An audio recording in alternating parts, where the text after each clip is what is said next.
You know, like, yeah, he gets sent to one of those, like, you know, you see in movies, like this, and you don't really believe it. And he was like 16, like he was a kid. Yeah. Sent him to this thing, you know, they had him so what he would do is they would send him to go run, and they would the dogs would chase him. And it was the idea. Good evening, Hamilton.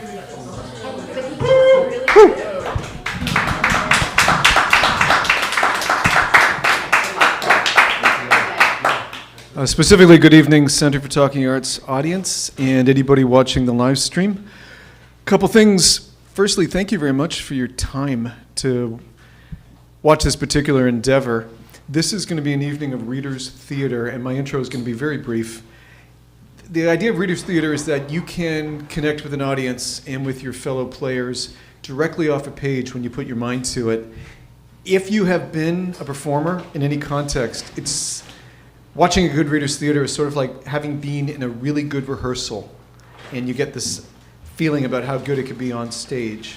So we're just cutting out the middleman, and we're going directly off the page, directly to you, directly whoever's watching it. This has been encouraged by the Center for Talking Arts.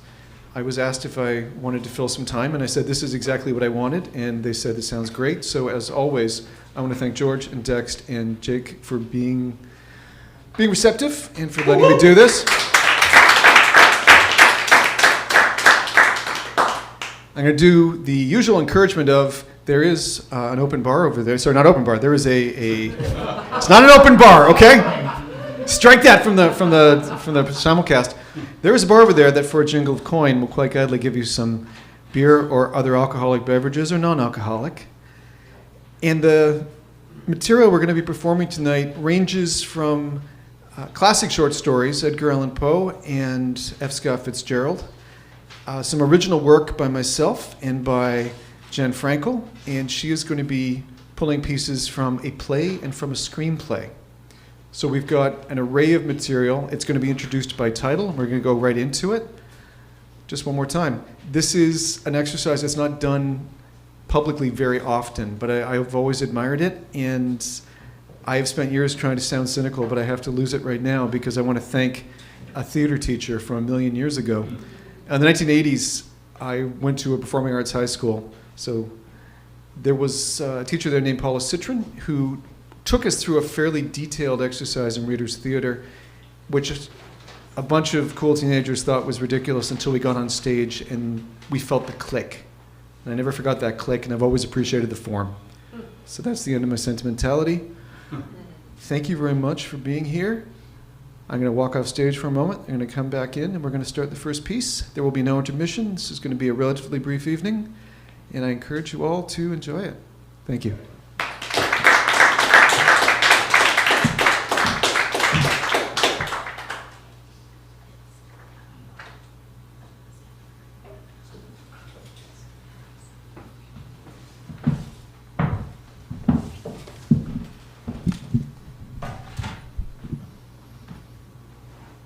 The Cask of Amontillado. By Edgar Allan Poe. The thousand injuries of Fortunato I bore as I best could. But when he ventured upon insult, I vowed revenge. You, who know so well the nature of my soul, would not suppose, however, that I gave utterance to such a threat. At length I would be avenged.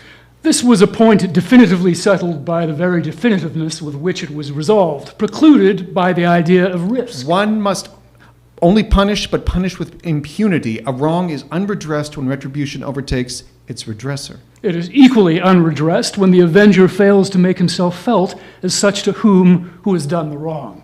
It must be understood that neither by word nor deed had I given Fortunato cause to doubt my good will. I continued, as was my wont, to smile in his face, and he did not perceive that my smile was now the thought of his immolation. He had a weak point, this Fortunato, although in other regards he was a man to be respected and even feared. He prided himself on his connoisseurship in wine. A few Italians have the true virtuoso spirit. For the most part, their enthusiasm is adapted to suit the time and opportunity to practice imposture upon the British and the Austrian millionaires. In painting and gemmery, Fortunato, like his countrymen, was a quack. But in the matter of old wines, he was sincere. In this respect, I did not differ from him materially. I was skillful in the Italian vintages myself, and I bought largely whenever I could. It was around dusk one evening during the supreme madness of the carnival season that I encountered my friend. He accosted me with excessive warmth. for he had been drinking much. The man wore motley. He had on a tight party-striped dress, and his head was surmounted by a conical cap and bells. I was so pleased to see him that I thought I should never stop wringing his hand. My dear Fortunato, you are most luckily met. How remarkably well you are looking today. But I have received a pipe of what passes for Amontillado, and I have my doubts. How? Amontillado? A pipe? Impossible. And in the middle of a carnival? I have my doubts, and I was silly enough to pay the full Amontillado price without consulting you in the matter. You were not to be found, and I was fearful of losing a bargain. Amontillado. I have my doubts, Amontillado. and I must satisfy them. Amontillado. As you are engaged, I'm on my way to Lucchesi. Now, if anyone has a critical turn, it is he. He will tell me. Lucchesi cannot tell Amontillado from sherry. And yet, some fools will say that his taste is a match for your own. Come, let us go. Whither?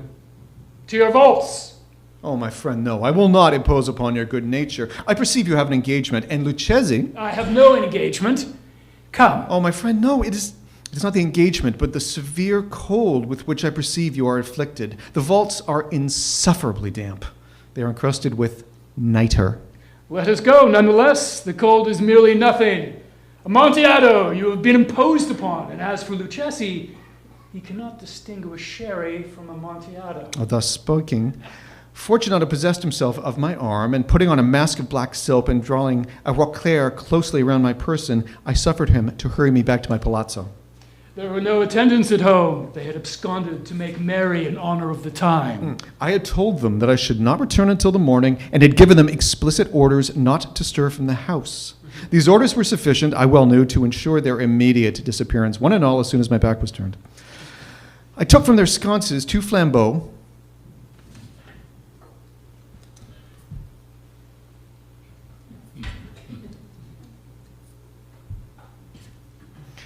and giving one to Fortunato, I bowed him through several suites of rooms to the archway that led into the vaults. I passed down a long and winding staircase, requesting him to be cautious as we followed. We came at length to the foot of the descent and stood together on the damp ground of the catacombs of the Matressos.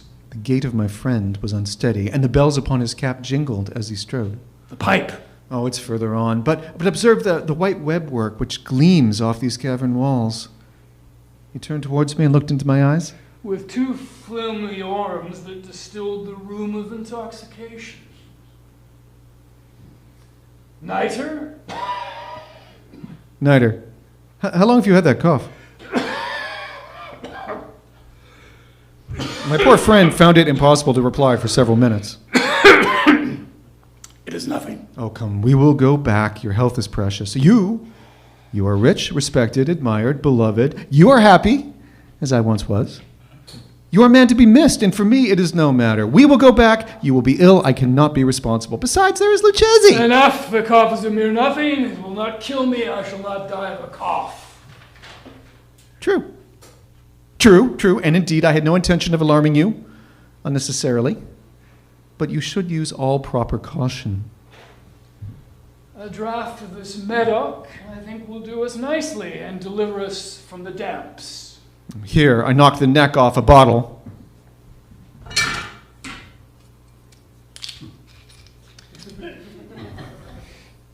From which I drew a long row of its fellows that lay upon the mold. Drink, I said, presenting the wine. Drink! He had raised this to his lips with a leer. He paused and nodded to me familiarly while his bells jingled. I drink to the buried that repose around us. And now to your long life. These vaults are extensive. The Montresors were a great and numerous family. I forget your arms. Oh, a huge human foot. In a field azure, and the foot crushes a serpent rampant whose fangs are embedded in the heel. And the motto? Nemo me impune lecessit. Good!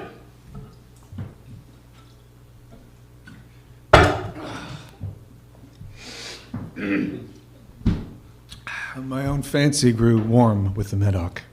We had passed through the walls of piled bones with casks and puncheons intermingling into the innermost recesses of the catacombs. I paused again, and this time I made bold to seize Fortunato by an arm above the elbow. The niter, you see, it increases. It hangs like moss upon the vaults. We are below the river's bed. The drops of moisture trickle along the bones. Come, we will go back. Your cough?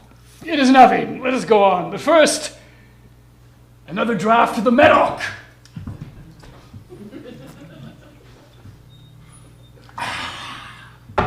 He emptied it at a breath. His eyes flashed with a fierce light. He laughed, and he threw the bottle upstairs with a gesticulation I did not understand.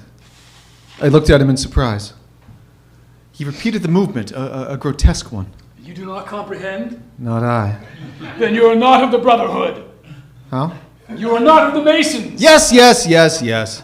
You? Impossible. A Mason? A Mason! A sign!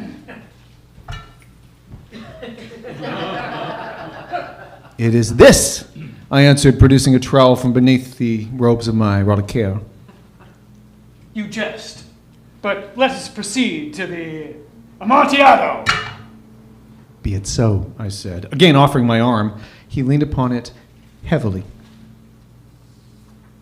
We continued our route in search of the Amontillado. We passed through a range of low arches, descended, passed on, and descending again, arrived at a deep crypt in which the foulness of the air caused our flambeau rather to glow than flame.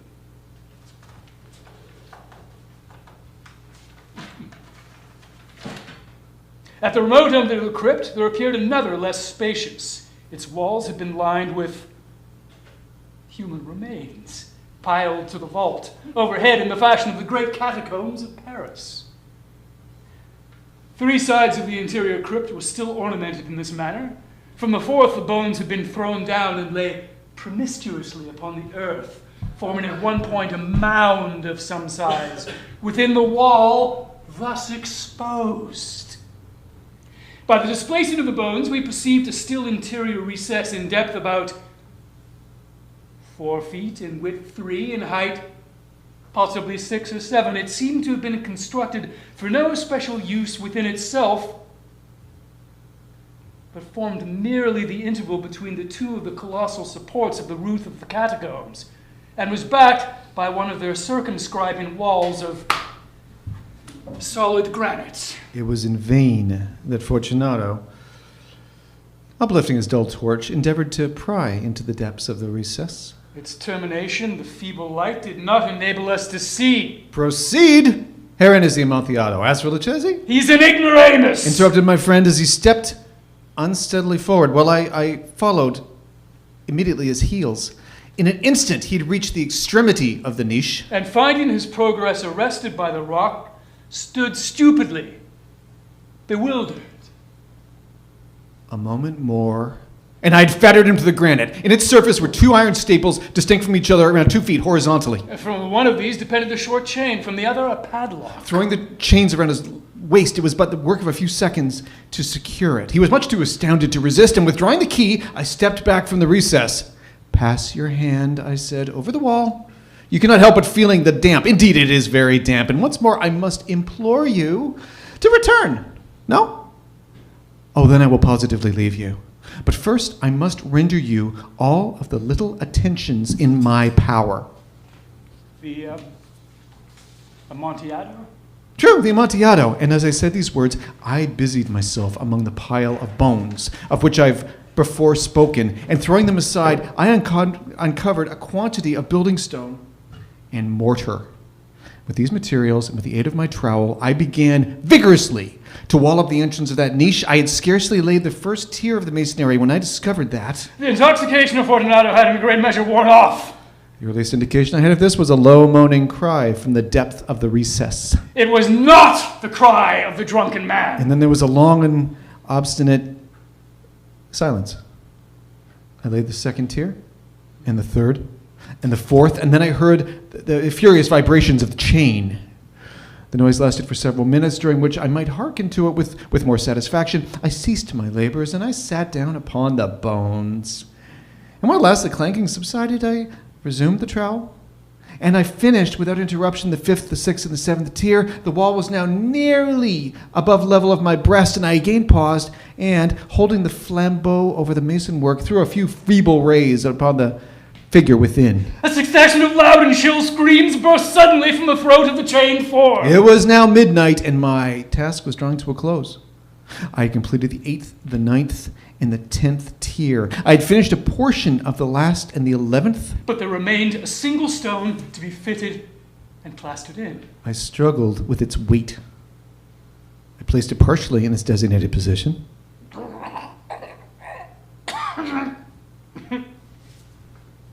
But now there came from the niche a low laugh that erected the hairs upon my head. It was succeeded by a sad voice, which I had difficulty in recognizing as that of the noble Fortunato. And the voice said, A very good joke indeed, an excellent jest. We will have many a rich laugh about it at the Palazzo.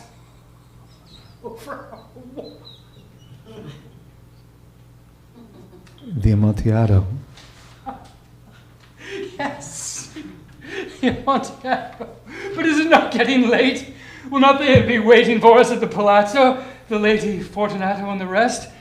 Let us be gone. Yes. Let us be gone. For the love of God, Montrezl! Yes, said I! For the love of God! But to these words, I hearkened in vain for a reply. I grew impatient. I called aloud, Fortunato! No answer still. I thrust a torch through the remaining aperture and let it fall within. There came forth in return only a jingling of the bells. My heart grew sick on account of the dampness of the catacombs. I hastened to make an end of my labor. I forced the last stone into its position. I plastered it up, and against the new masonry, I re-erected The old rampart of bones. For the half of a century, no mortal has disturbed them. In pace requiescat. Thank you.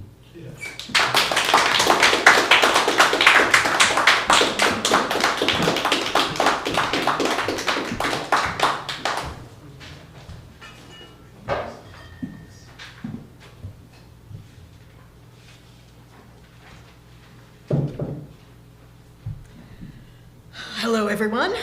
So I've been asked to step out front and keep you all entertained for a moment while we deal with a little bit of a delay. As you probably realize, this is a show with a lot of moving parts, and we've only had one shot at getting it all together. How are you enjoying the show so far? Yeah? Spooky? Is it spooky? Have you had at least one good scare through them? How about the bar? Let's have a bit of a round of applause for the bar. You just have a liquor license now. There you go. And how many of you grabbed a drink? Show of hands. Yeah. Excellent. How many of you have grabbed two so far? Just these guys. Okay. The more you drink, the funnier we are. Just so you know. So look at all of you. Okay, if I was going to take a picture of all of you, I would need a pano lens, right? Or how many of you know what a fisheye lens is? 25. How many of you bother to use a fisheye lens regularly? See, this is a case where novelty does not actually mean utility, right? A lot of times something is novel, but it's not very useful, okay? I think I'm rambling a little bit. Are we ready? No? Okay. Not yet. Okay, the theater. It is just nonstop glory and glamour up here, right? I tell you, you would think that in a line of work where your main point is to get noticed, there wouldn't be so many times when we are literally running around in the dark trying to be silent, right? Okay, what was I talking about? Did it have anything to do with anything? Nope. Okay, I am just trying to lull you into a false sense of security before the next piece. Yeah? Boom! Did that work? Okay, we were talking about fish, fisheye lens, fish. Did you know that we just passed the sturgeon moon? Do you know what that is? Hang on. You guys, no? Okay. All right, so the sturgeon moon, what is that, you say? Sounds like, it sounds like not very much of anything, but it's actually kind of cool. In Native tradition, it was the full moon of August, which was the time of year when it was the brightest, and that's when you went out hunting for, fishing for, you guessed it, sturgeon. Instead of the hunter's moon, that little sliver of a thing in November, right, that hides you when you're after your prey. This is pretty bold, right? The sky is lit up like midday, and that's the time when you go down to the river to fish for sturgeon. And the fish can't believe it, probably, like in full sight, it's really ballsy. The fish are just like, what the hell is this person doing? What I mean is that most of you probably think you have some kind of radar for danger, right? Even if you've encountered a situation before where it turns out you were utterly, absolutely 100% wrong when something turned out unexpectedly or someone turned on you unexpectedly. But you still go on believing that you know what something is because you've seen it before. You treat novelty as if it's the danger sign instead of wondering what's lurking below the surface of something familiar. And that right there is how you get yourself into trouble. And you see someone like me, for example, and you have preconceptions. A domestic cat is related to wild cats, but since you're familiar with one, you're scared of the other. Except black cats, of course. Black cats are actually tiny little panthers, and you cannot convince them otherwise. You know what I'm talking about. Now, birds all belong to the same class of creature, but some eat bugs and seeds and nuts and things, and some eat other birds, bigger things. Hawks, falcons, eagles, owls. They're not just birds, they're raptors. So, I have a confession to make. I am not really here to tell you stories and kill some time until the next show. I am here to distract you. And because I do my job so well, I've actually accomplished that. And you haven't thought about that queasy feeling you had in your stomach earlier. You know the one, just a twinge, and then you forgot. And if I hadn't been distracting you, you might have noticed it's back and worse. That's, it's a special blend of my own, introduced into something that you drank, or maybe something that you ate, or let's face it, something that you touched. It's easy because you trust. You see what you want to see, you think you're safe. And you probably didn't even notice me earlier in the evening, right? You see what you want to see, you think you're safe, you feel it now, right? Yes, it's going to get worse. It's going to get much, much worse. And because you don't know if I'm talking to you or to someone else in the crowd, you don't know if you need to be worried or if you're totally safe and don't need to worry that you've already lost someone close to you, perhaps. maybe need to rush out and look for an antidote, if there is one. You see, I look at you through the fisheye lens. I look at you through the insectoid compound eye, the predator's eye, the shark's eye. I see all of you, and you are at once tiny and right in my crosshairs. So it's not just easy to play God. It's fun. I'm not like you. You think I am because I give off all the right signals. I say all the right things until I don't. But then it's too late. Cats are cats, but black cats are panthers. All birds are birds, but some birds are raptors. The appearance of a thing is not the thing itself. Novelty doesn't tell you where the danger lies. The shark brain, my brain, is focused on utility. I don't court novelty because it might give me away.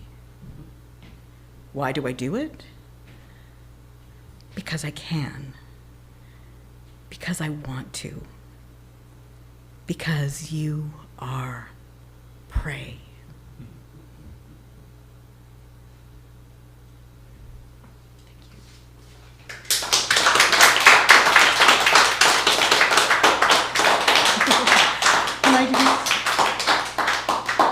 Say a couple of words before this next one? Absolutely. So the next piece is actually that piece was actually written to be part of a series, an anthology series of horror plays. So I came out at the intermission and actually got to play the part of somebody who looked like they were just announcing. This next piece is a screenplay I wrote, and if you're not really into horror, you might not know a few things about kind of the horror conventions. So in this piece, Cassandra has given away her eyesight in exchange for 1 day a year of second sight. And on that 1 day a year, she also gets her vision back. So she's gotten really screwed in this deal she's made for her powers. She'll be talking about a mentor that it's a lot easier to see these things than it is to read them in a screenplay. So I just wanted to make sure that it doesn't just go past you. In order to summon demons or to send them away, you need to make a circle of chalk, and in that you would draw your sigils or whatever your symbols are, and you would say a spell. So the circle is there to actually lock the demons inside, and when you have them inside a circle, you can make them do whatever you want. And then the only other thing you need to know about it is, in my world, if you need to do magic that's big magic, you need blood, and a magician doesn't like to use their own blood in these circumstances. So that's just a little introduction to 364 days a year.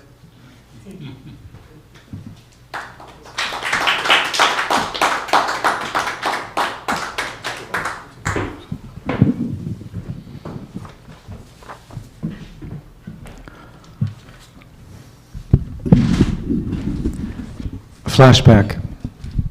Sounds of scrabbling, whispers, flashes of activity. A woman, Cassandra, in dark glasses, clearly blind, judging by the white cane she clutches. A man, Hunt, seen indistinctly, holds Cassandra's hand and strokes her arm. Cut to Hunt, holding another man's arm, his brother John, and cuts into it with a knife. On John's skin, the tracery of cold scars in occult patterns. John flinches, but lets him cut. And finally cut to Cassandra, bent over on her knees, surrounded by strange demonic figures. She rears up, her eyes milky and unseeing. They slowly clear as she breathes raggedly and terrified. Snap to black. Interior, basement, night. A room steeped in shadows. At the center, in a pool of light, Cassandra is bent over a table. She's doing a jigsaw puzzle, focused intensely on it. Also on the table, a teapot, a round metal Celtic medallion, and some magical paraphernalia, tarot cards, rune stones. There's also a folded white cane, although she's obviously not blind today, and a second chair, but only one teacup. John Tamlin moves in the semi-dark towards the light. He wears a trench coat like an old school detective. He's quiet, but not quiet enough. John, you might as well come into the light. This is my know-it-all day after all. I woke up with a brutal headache this morning and feeling I had been had. Not in a good way. Hunt told me about the deal you made. He reaches the table and starts to finger the white cane, and then pulls his hand away as he realizes what he's doing. Don't worry. It's not like I can forget. You said you gave up your vision for 364 days a year in exchange for 1 day of second sight. And you're just here to ask if I think I got screwed on the deal? Well, you may have noticed I only put one cup. It's for me. I always thought we were friends. Your brother did a damn good job of ruining that. He still used you as his own private blood bank? He circles further and touches the Celtic medallion. Take it. You can have it. He does, examining it more closely. You know I collect these. John, today I know everything. She sits back, looking at him for the first time. Her eyes turn milky, then they clear. He slips the medallion into his trenchcoat pocket. Thank you. Hunt knew you'd send them away. I do worse than that. So Hunt wants me to tell you his future. Do something for me. Roll up your sleeves. Why? So you remember the cost of doing things for your brother. He slowly removes his trench coat and hangs it over the second chair. And then he rolls up a sleeve, exposing scars, some old, some new, one ragged and painful looking. You don't owe him a thing, John. He may be your brother, but Blood is thicker than water. your blood is the only part he cares about. Slowly, she rolls up her own sleeve to expose matching scars. You should put on your coat, John. It's cold where you're going. Arranged in a circle around them, there are suddenly demons. Female, male, some impossible to determine. They're nearly human, but there's something off about them. Each a nose too close to the mouth, their ears too big, eyes too deep set. Smoke rises from the floor around them. They are in the shadows, but a few steps into the light as he watches. John whirls and then turns angrily to Cassandra. You sold me out.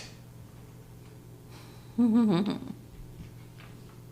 leader of the creature hisses at him. So is a brother. You feel used, John? She moves around Again? the edge of the room. In a circle, bending low, nearly crouching. Cassandra. Please. Please! John casts around for something to use as a weapon. He considers and rejects the teapot and then the cane. Cassandra continues to circle around the room. All I want is to be left alone by your bloody family. Where were you when your charming brother carved me up and discarded me when I was wise to his tricks? He must have been shocked when the spell he gave me worked. If he'd known right, he'd never have let me go. Seriously, all I want when I do have my eyesight is time to do a bloody jigsaw. Is that too much to ask? Who did you sell me to? Who do you think, John? Will he ransom you? Just don't let on. I haven't told you his future yet. The demons close in on John. Some grab him while the leader rakes him with claws. His cheek bleeds. It's at the edge of the room. Cassandra holds up a piece of chalk. It's clear now that she's drawn a circle nearly all the way around the room. Hey, friends. The demons turn, and suddenly the head one realizes what's happening and lunges for Cassandra. And as she does, we see flashes of earlier, before John's arrival, demons appearing to a still blind Cassandra as she waves her cane to wave them off. And Cassandra sitting by her scry, a wide shallow dish of water, demons behind her, seeing something as her eyes go milky and pulling the Celtic medallion off her own neck. Cassandra setting the medallion on the table and palming a piece of chalk. Cassandra bends to the chalk circle on the floor, complete except for a short arc. She finishes the line.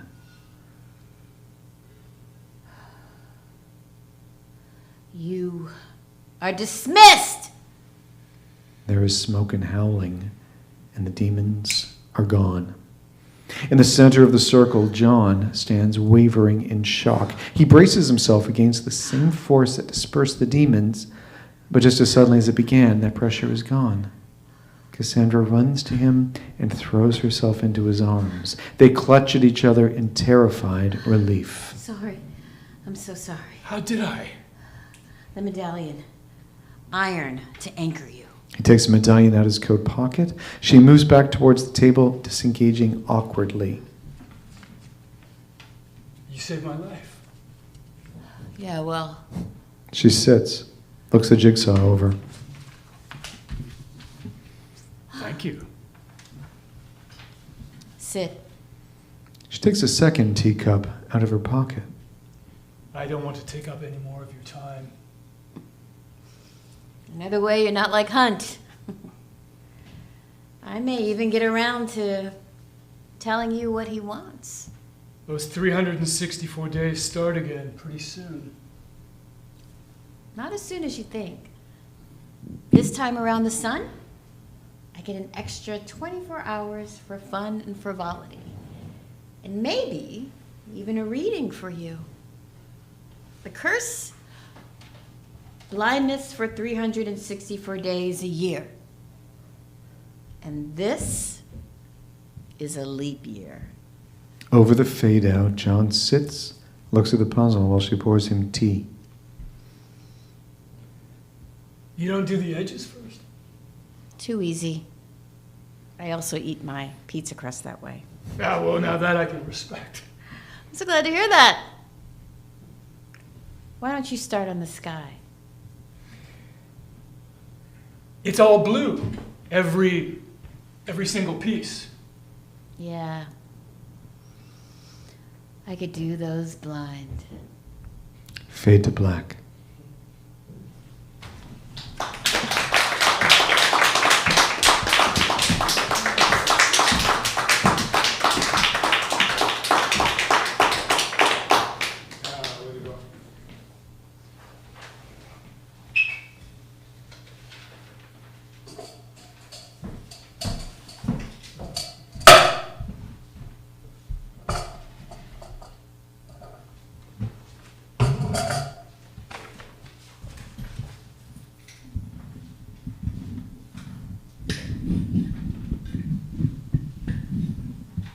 This piece is called Ashes.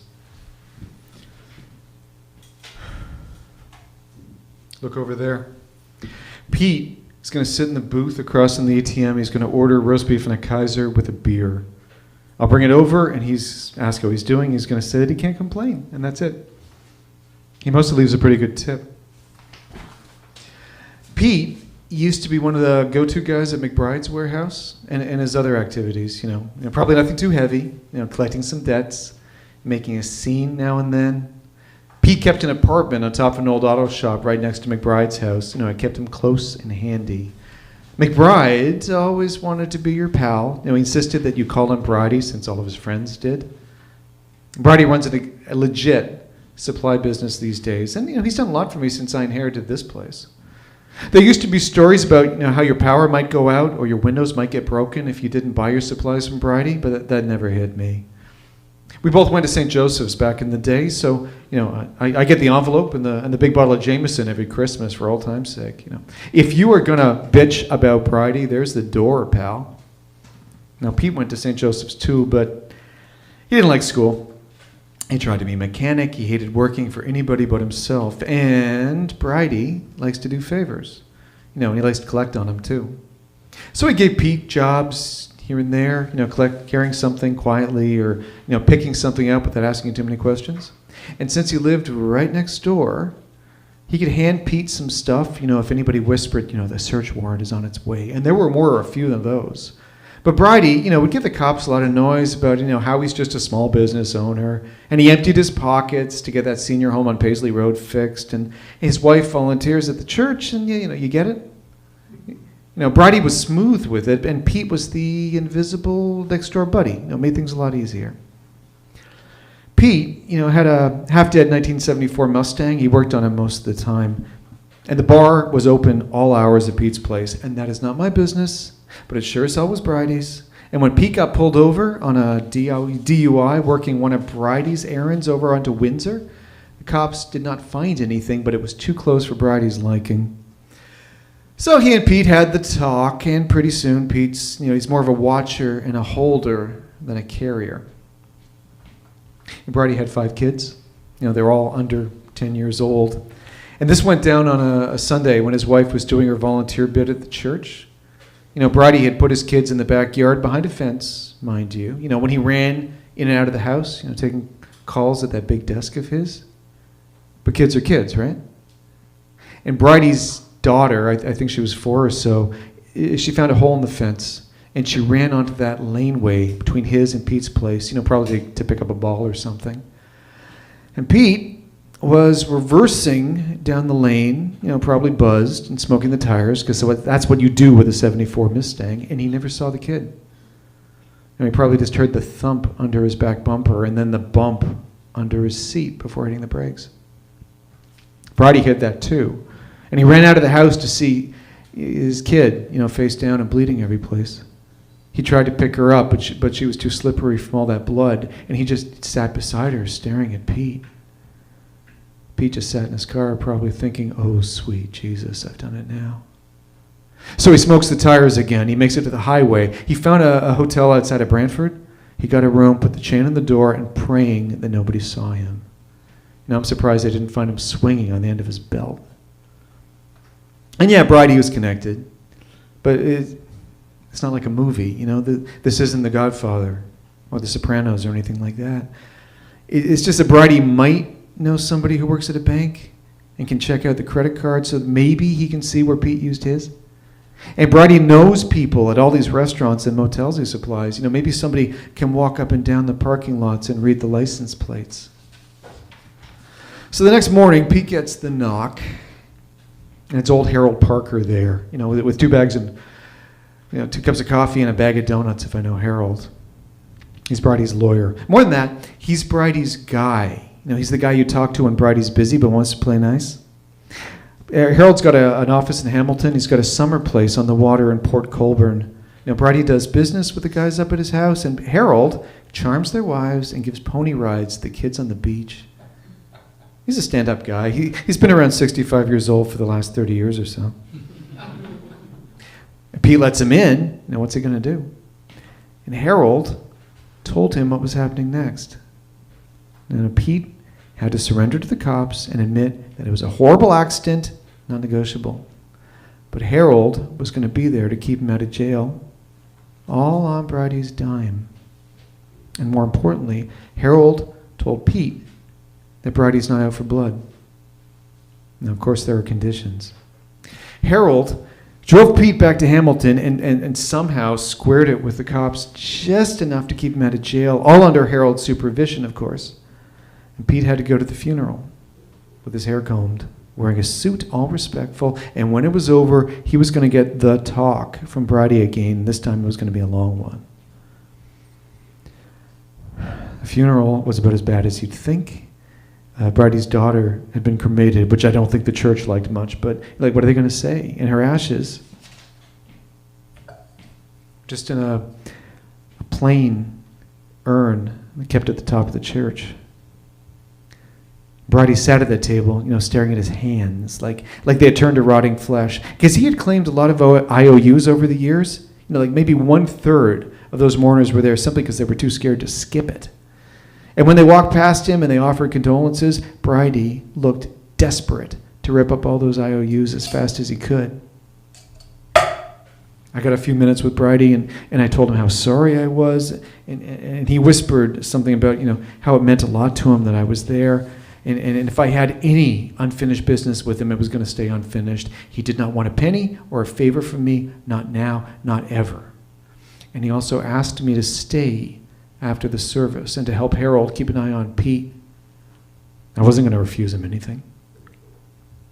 And the service was long and sad. Pete sat between Harold and me, and he never shed a tear.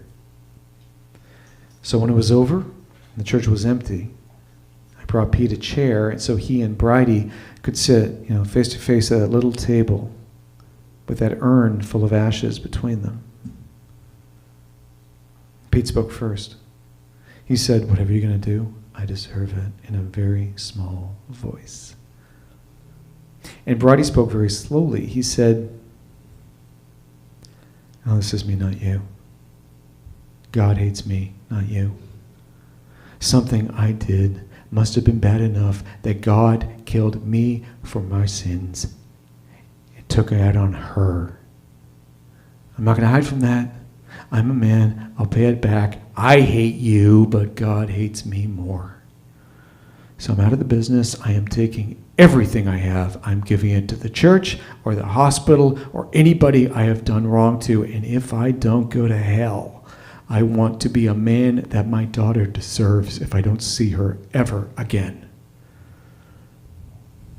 Pete looked terrible but relieved all at once. I mean, the cops are still going to give him hell, but at least he knew he was going to walk out of that church alive and not be a macked man. But Bridie wasn't done. He said, "I haven't eaten since she died. Everything tastes awful. That's got to be what death tastes like. That's not going to go away, ever." Harold, old as he was, stood behind Pete and put his hands on his shoulders. Pete knew he could not stand up if he tried. And then Bridie leaned closer across that table and said, "Do you want to know what this tastes like?"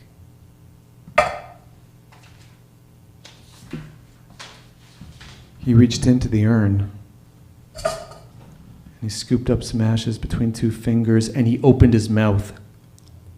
He shoveled them in, barely responding, just looking beaten and dead, because however bad they tasted, it was not worse than what he was going to taste every day for the rest of his life.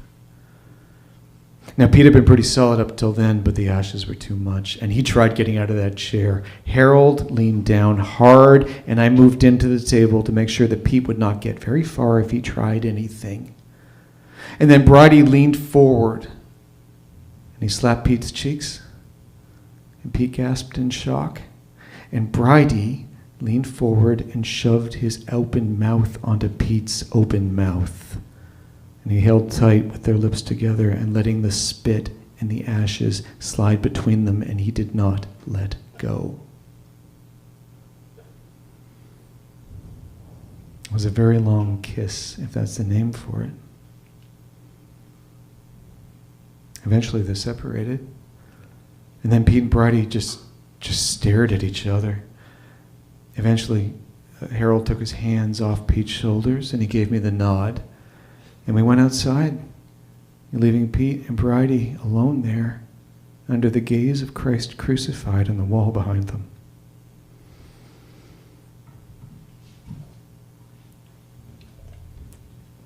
And all this is what, 4 years ago now? It's over and done. Pete never moved away. People see him and Bridie up at the cemetery sometimes. God knows what they're talking about. I won't ask Bridie, and Pete is sure as hell keeping quiet. But just knowing about it sticks with me. I've had the same nightmare a few times about it, at seeing the two of them on this long laneway between their houses, both of them staring at that wide, bloody spot on the pavement. His daughter is there, completely unhurt, but staring at the ground. And nobody moves. Nobody says a word. I always hear an ambulance off in the distance, but It never arrives. It might show up someday. Yeah? Thank you for your time.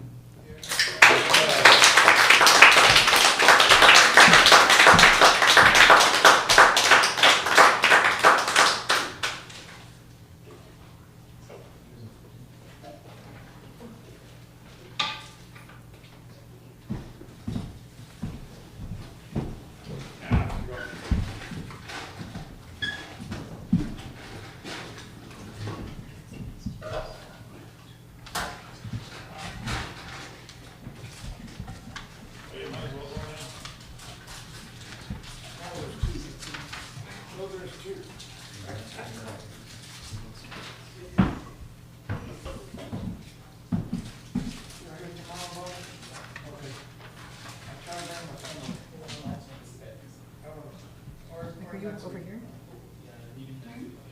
Take his place. Oh. Beautiful room.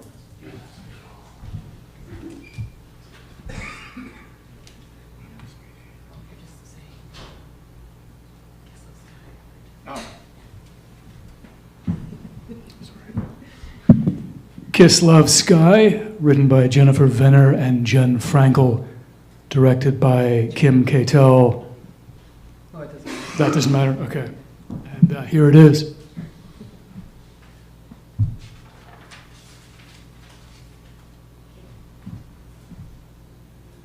It's 6 a.m., and here's your top of the hour news. Still no word out of Russia, where 3 days ago, after an apparent coup, all Western media and diplomats were ejected from the country.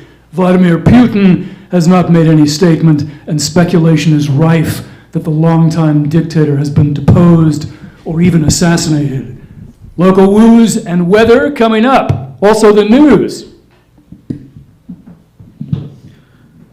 Mackenzie, a contemporary woman, enters, speaking into her cell phone. In the room, 2 windows offer views outside to slightly different parts of the grounds. Mom, I don't think you need to worry. Well, he may be a wingnut, but he's got smart people around. No, seriously. If he starts a war, we'll all die of embarrassment. Look. I gotta go. I got a lot of prep to do before the creators get here. As she's talking, Madway enters from the other entrance. She wears an old-fashioned dress and apron, and she carries a rough weapon, a spear. Mackenzie turns and sees Madway threatening her. She drops her phone. Madway follows her down with the point of her weapon as Mackenzie stoops to pick it up. Hey, I'll call you back.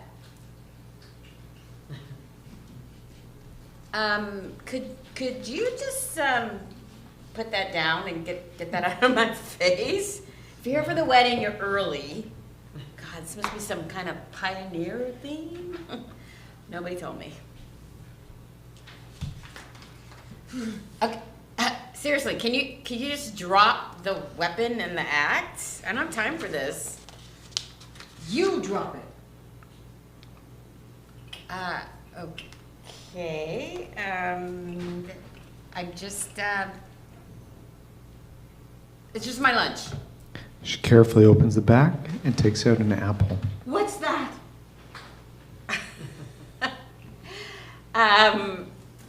Can you just give it up? Do you want the apple? You want it? Madway is wary, but she seems to take the offer seriously. She touches her lips, her heart, and opens her hands to the sky in a devotional gesture. Then she takes the apple. Thank you. Where did you come from? My family will arrive soon, but I will make you welcome until they come. She does the devotional gesture again and waits. Mackenzie doesn't know what to do. She waves awkwardly. Madway mimics the wave and waits. When Mackenzie doesn't know what to do or say, she repeats the devotional gesture. This time, Mackenzie mimics it. They both relax a little and laugh. Okay, my name is Mackenzie.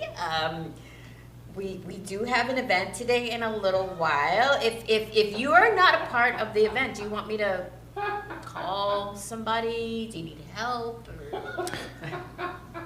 What is this event? Are there more of your people coming? Well, not my people. Well, yeah, some of them are my people. But you know, the clients. What's your name? What's your name? Madway. Named for the river Madway. Oh, you mean for Medway Creek? No, Madway River. Who sent you? If you have a message, you can tell it to me. You come past our stockade without alerting the dogs. You treat my home as if you belong here. And you speak with a strange accent. Where do you come from? Who are your people? Did you kill the dogs? What? No! Your dog? No! I love dogs. I wouldn't hurt any dogs. But there aren't any dogs here. Mackenzie's phone rings. Madway is startled. The sound of dogs barking begins, and Mackenzie is startled by that, but answers her phone. Wait, Mom, can I call you back? Can I? No, everything's okay. But there's something I have to deal with. Mackenzie hangs up. Mackenzie runs to the right-hand window and peers out. The dogs stop barking. Thank you. She turns back to Mackenzie and makes the devotional gesture a couple of times. The dogs are all right. They're fine. Can I see the black stone? I don't see any. There aren't any dogs out here. Can't you see them? I'm just seeing what's supposed to be there. There's a tree. There's my car. Is this a picture of your world? Is it a window? Where did that barking come from, actually? Is this where the fruits come from? Can we go there? The phone goes dark in Madway's hand. What happened? The window's closed. The phone starts to ring again. The dogs bark. Madway is startled by the phone, Mackenzie by the dogs. It's opening again. Mackenzie grabs the phone and answers it. As she speaks, the dogs stop barking. Sorry, I didn't mean to hang up before. Hang on. Wait, slow down. What's happening? I'm sure it can't be that bad. Oh, come on. If the bombs are going off, I'll just go in the basement of this ancient basement. I mean, it's built like a bunker. Okay, sorry, that wasn't funny. As she speaks, Mackenzie goes to the right-hand window. When she looks out, she trails off. Hey, Mom, wait. I'll call you back. What? What the hell? What is the silver box? Where is our shrine?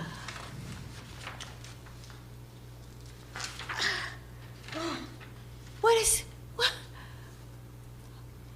Is this the way to your world now? They switch windows. What do you see? I see the stockade. I see our shrine. I see the pen with our dogs. What do you see?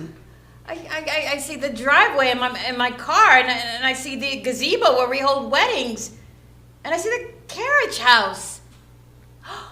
But I guess you know what carriage houses are. You know more about that than I do. They switch again. Oh, wow. This is incredible. What's a car? It's like a carriage. Is that how you came here? It's how I got to the lodge. But as to how I got here. And where is here? Medway. So, your family built this house? We've been on this land for generations. Did you come with a message for us? Message? No. I think I'm just here by accident. So we're in pioneer times. Well, your world is there, and my world is there. And they meet here. Where both our worlds are. But my cell phone still works. I guess your spear would work here. So, you must be... Damn, I walk by this place every day. You must be one of the Peters family. No. We are... My mother is Themis and our father is Aldaus. I do not know these people, these Peters. Do they live in Uwo? Uwo? Themis. After the big river. That's the strangest... You mean Thames. The Thames River. If you come here, you can take us back to where the big fruits are. I don't know how this works. I mean, how does it work? How does it work? Uwo. You can take us in your car. Uwo. The University of Western Ontario. Wait, you're not from the past, are you? Mackenzie goes to look out the window. Madway takes an apple out of her apron pocket and looks at it for a moment before doing her devotional gesture and picking up her spear.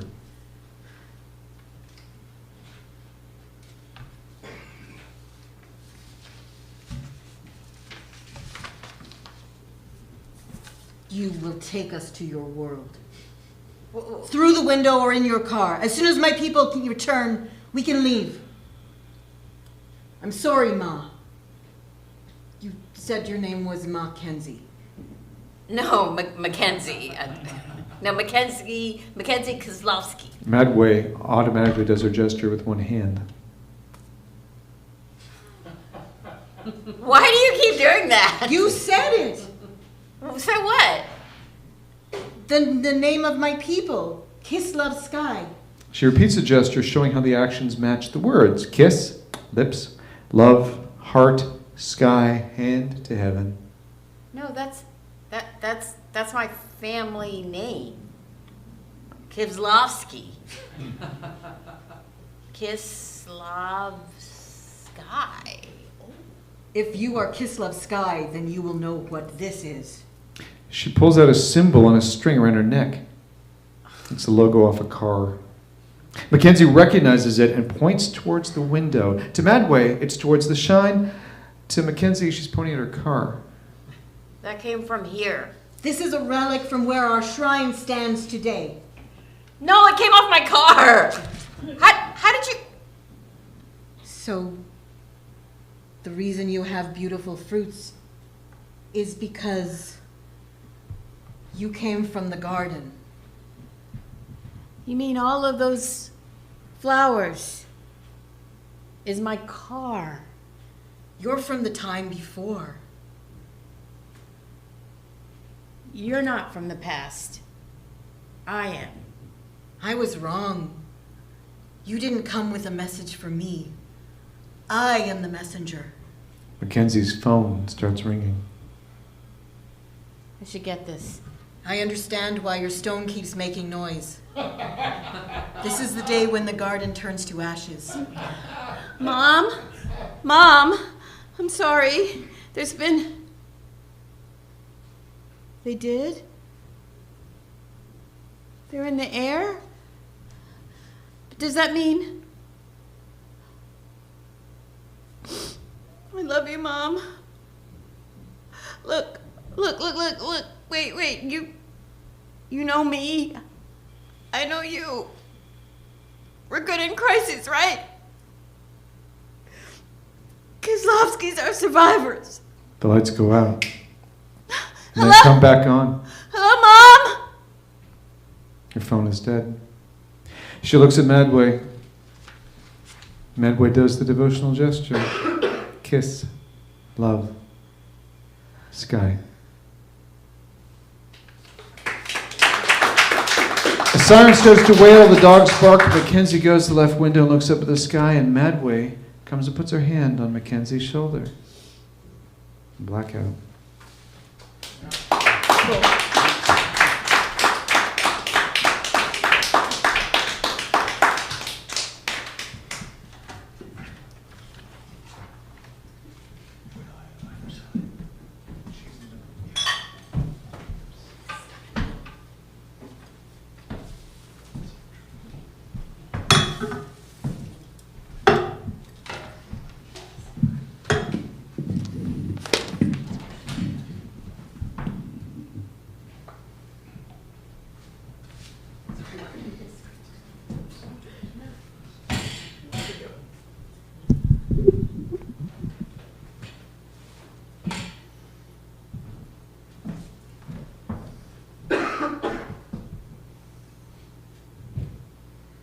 The Long Way Out.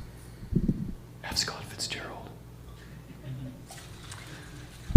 We were talking about some of the older castles in Tourlaine when we touched upon... The iron cage in which Louis XI imprisoned Cardinal Lablou for 6 years. Oh, and then upon oubliettes and such horrors. I'd seen several of the latter. Simply dry wells 30 or 40 deep where a man was thrown to wait for nothing.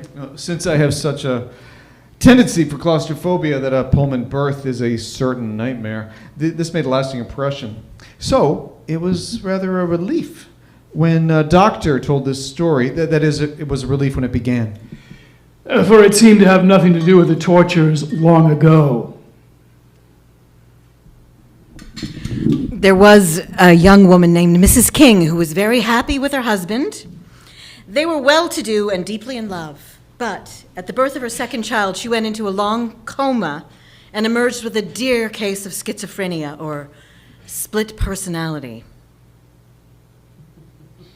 Her delusion, which had something to do with the Declaration... It had little bearing on the case, and as she regained her health, it began to disappear. At the end of 10 months, she was a convalescent patient, scarcely marked by what had happened to her, and very eager to go back into the world. Pardon me. Thank you. She was only 21, rather girlish in an appealing way, and a favorite with the staff of the sanitarium. Indeed.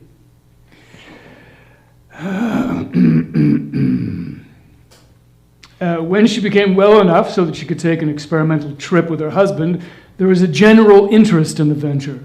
One nurse had gone into Philadelphia with her to get a dress, and another knew the story. Of a rather romantic courtship in Mexico, and everyone had seen her 2 babies on visits to the hospital. The trip was to Virginia Beach for 5 days. It was a joy to watch her make ready. Dressing and packing meticulously and living in the gay trivialities of hair waves and such things. She was ready to go an hour before the time of departure, and she played some visits on the floor in her powder blue gown and her hat that looked like 1 minute after an April shower. Her frail, lovely face with just that touch of startled sadness that often lingers after an illness was alight with anticipation. We'll just do nothing. That's my ambition. To get up when I want to for 3 days straight and stay up 3 nights, to buy a bathing suit by myself and order a meal. Once the time approached, Mrs. King decided to wait downstairs instead of in her room, and as she passed along the corridors with an orderly carrying her suitcase, she waved to the other patients, sorry that they too were not going on a gorgeous holiday. The superintendent wished her well. 2 nurses found excuses to linger and share her infectious joy. What a beautiful tan you'll get, Mrs. King. Be sure and send a postcard. About the time she left her room, her husband's car was hit by a truck on his way from the city. He was hurt internally and was not expected to live for more than a few hours. Now, the information was received at the hospital in a glassed-in office adjoining the hall where Mrs. King waited. The operator, seeing Mrs. King and knowing the glass was not soundproof, asked the head nurse to come immediately, and the head nurse hurried, aghast, to a doctor, and he decided what to do. So long as the husband was still alive, it was best to tell her nothing. But of course, she must know that he was not coming today. Mrs. King was greatly disappointed. Well, I suppose it's silly to feel that way. After all these months, what's one more day? He said he'd come tomorrow, didn't he? Well, the nurse was having a difficult time, but she managed to pass it off until the patient was back in her room. They were assigned a very experienced and phlegmatic nurse to keep Mrs. King away from the other patients and from newspapers. By the next day, the matter would be decided one way or another. But her husband lingered and they continued to prevaricate. A little before noon next day, one of the nurses was passing along the corridor when she met Mrs. King, dressed as she had been the day before, but this time carrying her own suitcase. I'm going to meet my husband. He couldn't come yesterday, but he's coming today at the same time. Mrs. King had the freedom of the building, and it was difficult to steer her back to her room. And the nurse did not want to tell a story that would contradict what the authorities were telling her. Mrs. King gave herself a last inspection in the mirror and said, I'd like to have a dozen hats just like this to remind me to be this happy, always. When the head nurse came in, frowning a minute later, Mrs. King demanded, Don't tell me George is delayed. I'm afraid he is. There's nothing much to do except be patient. I wanted to see him, and I wanted him to see me in my costume when it was absolutely new. Why, there isn't a wrinkle on it. I guess it'll last till tomorrow. I oughtn't be blue about waiting one more day when I'm so utterly happy. That night, her husband died.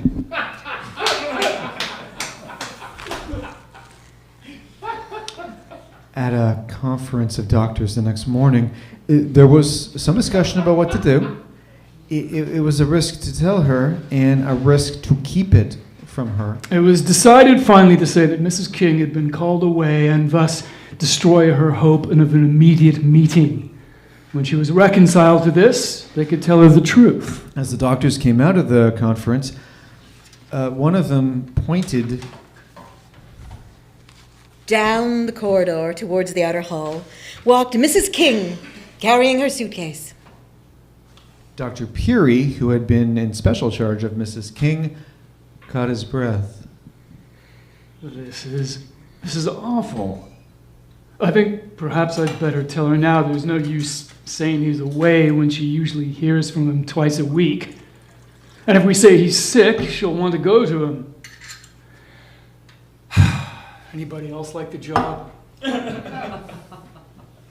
One of the doctors in the conference went on a fortnight's vacation that afternoon, and on the day of his return, in the same corridor, at the same hour, He stopped at the sight of a little procession coming toward him. an orderly carrying a suitcase, a nurse, and Mrs. King, dressed in the powder blue colored suit and wearing her spring hat. Good morning, Doctor. I'm going to meet my husband, and we're going to Virginia Beach. I'm going to the hall because I don't want to keep him waiting. He looked into her face, clear and happy as a child's. The nurse signaled that it was as ordered, so he merely bowed and spoke of the pleasant weather. It's a beautiful day. But of course, even if it was raining, it would be a beautiful day for me. The doctor looked after her, puzzled and annoyed. Why are they letting this go on, he thought. What possible good can it do? Meeting Dr. Peary, he put the question to him. Oh, we tried to tell her. She laughed and said we were trying to see whether she's still sick. You could see the word unthinkable in an exact sense here. Her death, or his death, is unthinkable to her. But you can't go on like this. Theoretically, no. A few days ago, when she packed up as usual, the nurse tried to keep her from going. From out in the hall, I could see her face, see her begin to go to pieces. For the first time, mind you. Her muscles were tense, her eyes glazed, and her voice was thick and shrill when she very politely called the nurse a liar. It was touch and go there for a minute whether we had a tractable patient or a restraint case. And I stepped in and told the nurse to take her down to the reception room. He broke off as the procession that had just passed appeared again, headed back to the ward. Mrs. King stopped and spoke to Dr. Peary. My husband's been delayed. Of course, I'm disappointed, but they tell me he's coming tomorrow. And after waiting so long, one more day doesn't seem to matter. Don't you agree, Doctor? I certainly do, Mrs. King. She took off her hat. I've got to put aside these clothes. I want them to be as fresh tomorrow as they are today. There's a speck of dust on it, but I think I can get it off. Perhaps he won't notice. I'm sure he won't. Really, I don't mind waiting another day. It'll be this time tomorrow before I know it, won't it? The younger doctor said that there are still the two children. I don't think the children are going to matter. When she went under, she tied up this trip with the idea of getting well. If we took it away, she'd have to go to the bottom and start over. Could she? Well, there's no prognosis. I was simply explaining why she was allowed to go to the hall this morning. Yeah, but there's tomorrow morning and the next morning. There's always the chance that someday he will be there. Yeah.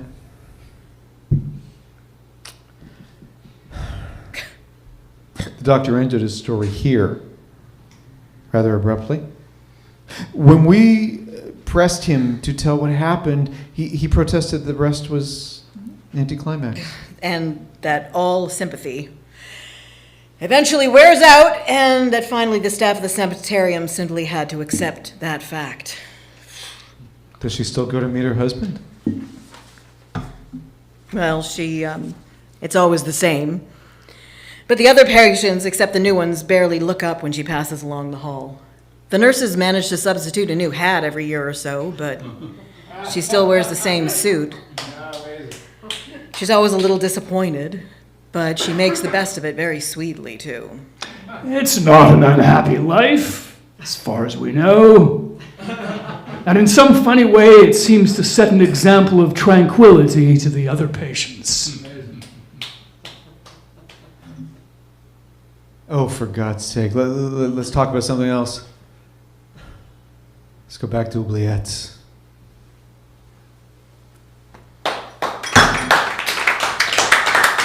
Thank you for your time.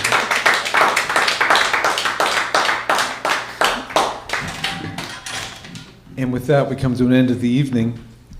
The people you've seen performing tonight have been, in alphabetical order, Jason Thompson,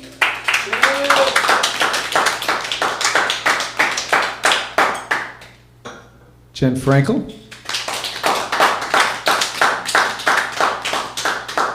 Melissa Murray-Mutch, and myself, Mike Derbecker. Just one more time, I want to thank everybody for being here. I want to remind you that there are drinks available. For a jingle a coin, please go. And as completely unconventional as this is, does anybody have any questions about the content? Because I want to tell you the content that the ones written by Edgar Allan Poe and Fitzgerald are pretty obvious. Jen Frankel is an outstanding writer, and the story about Ashes was written by me. Does anybody here who is willing to ask have any questions about the content tonight? Mike, what the fuck is that Ashes story, man? If I may be so bold as to quote, what the heck is the Ashes story? Do you want an honest answer, or? Yeah, cut the shit. Like it was. Okay. But it moved me, and I'm still not sure it was in a good way. To be completely honest, my father died of cancer around over 20 years ago. As he was dying, most aspects of that story fell into my head. Now, I have to make it very clear, my father was Baptist, devout Baptist. He was a church elder, among other things. He was not Irish. He did not have any ties to the Irish Mafia in Hamilton or anyplace else. But for some reason, the idea of that story where someone has been given a horrible, horrible situation and manages to do the right thing, Bridie does not kill Pete, was the way my father looked at it every day when he was very clearly dying. He was not going to be dead until he woke up one day and he was dead.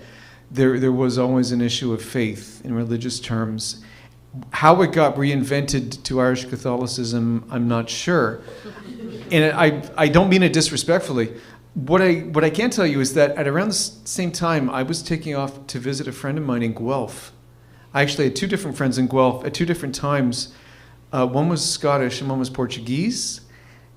Both of them liked to go to the same pub, and on at least one occasion, the pub owner was very much that Irish guy who thought he was kind of a bigwig and was not, and that always stuck in my head.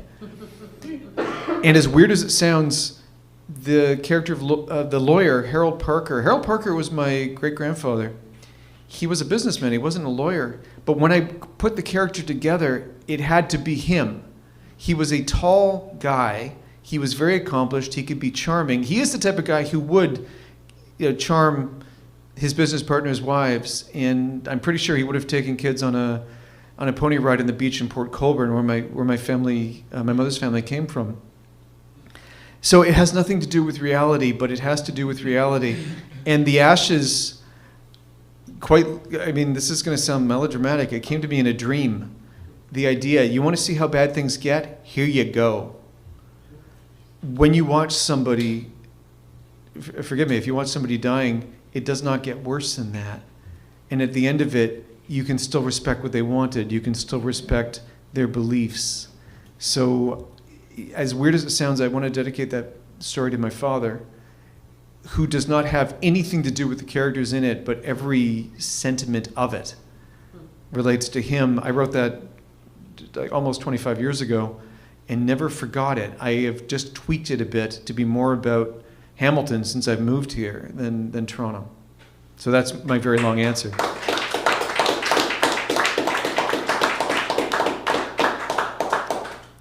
Are there any other questions about the adaptations or Jen's material or anything like that? Great stories, Jen. Yeah, Do you want to come up and answer? Come up and answer. Come up. The last thing where it turns into this person has always been this way, and we never see it that way as you're presenting it until that last thing of, oh yeah, she's always that way. Right. Oh, yeah. That was a really nice, Oh, it's cool. Thank you. yeah, really nice. It was really fun getting reactions off those scripts. Those scripts have been around for a little while. We did the Kiss Love Sky one. We actually did it. It was actually purpose written for a festival in London, Ontario, which is why all the landmarks in that are London. But now I'm thinking I should actually update them and make them Hamilton landmarks. Go for it. It'll be fun. I have a question. Yeah. Would you want to make Kiss Love Sky into a short? Yes. Okay, because that piece spoke to me. Like I was seeing whatever you were describing. I was seeing it. Oh, it would be cool. Yeah, it would be. I would love to produce it. Like. shoot Oh, for it. done. Yeah. Were you here for the other one? I don't think you were here for the Yeah, but this. but this is more one's up really- my alley. Like it spoke to me. Like the Awesome. twists, it was brilliant. Anybody Thank watching you. this, you've just seen the birth of a short film. That would be awesome. Thank you. Anybody else have any questions? I actually can't see if anyone's lifting their hands, so just say something. No more? Okay. One more time. I want to thank the usual suspects of CFDA, George and Dex and Jake. Thank you everybody for being here for an exercise in Readers Theater. Any past influences in my life who brought this around, you know who you are. Especially, I want to thank Jason and Melissa and Jen, who I managed to talk into this, because I think they were outstanding. And for everybody here, I hope this did something a little bit different for you, and I hope I get a chance to do it again. Until such a time, good evening. Take care of yourself.